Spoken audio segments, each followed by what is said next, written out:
vous regardez RTL. Le pro du mondial, RTL Mondial 2018. Vos experts pour vous réveiller à 6h51 sur RTL. On commence avec vous, Pascal Praud. On va donner le coup d'envoi avec un petit peu d'avance du choc de ce soir, tant attendu, Portugal-Espagne. L'Espagne qui a perdu son sélectionneur, Julen Lopetegui, viré avant-hier car il s'était engagé en cachette avec le Real Madrid.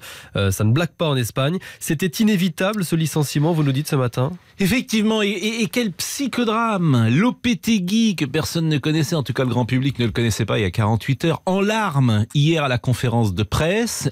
N'oubliez jamais la rivalité Real Madrid-Barcelone pour décrypter, comprendre la sélection espagnole. En l'espèce, Ramos, le capitaine de Madrid et de la sélection, était dans la confidence, mais Piqué, par exemple, joueur de Barcelone, ne l'était pas.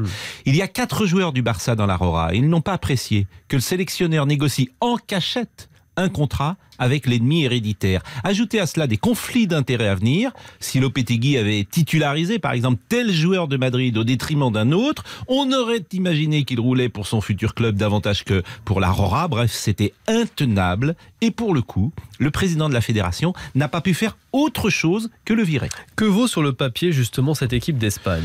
Sa force, c'est celle des années 2008, 2010, 2012, à savoir la qualité technique. L'Espagne a réussi à mixer les anciens, Ramos, Iniesta, Silva, qui était là en 2008, il y a 10 ans, avec une jeune génération, Lucas Vázquez, Asensio, Rodrigo, Odriozola. En revanche, la faiblesse de l'Espagne est devant. Diego Costa ne marque pas et ne comprend pas finalement ce jeu. Les matchs de préparation étaient calamiteux. Match nul contre la Suisse 1-1 et victoire 1-0 contre la Tunisie. Et alors le Portugal ?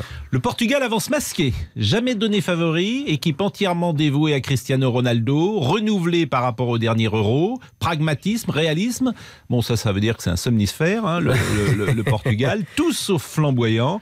Pepe, Rui Moutinho et Quaresma sont toujours là à suivre. Et votre coup de gueule donc ? Alors le coup de gueule, oui. Antoine Griezmann annonce qu'il restera à l'Atlético de Madrid dans une vidéo où il met en scène ses états d'âme façon télé-réalité. On le voit dans sa villa luxueuse, chez ses parents en France, avec sa fille, avec ses chevaux, en train de se faire tatouer, de manger des pop-corns. C'était hier soir sur une chaîne espagnole. À 2 jours du premier match des Bleus, c'est vrai que c'est un peu too much, sans doute. C'est une faute de goût. Mais ça ne mérite pas non plus l'opprobre, ni qu'il soit pendu en place de grève, comme je le lis sur les abominables réseaux sociaux, avec les journalistes qui moulinent, qui rapportent. C'est juste insupportable. Voilà, ça c'est dit. Merci Pascal.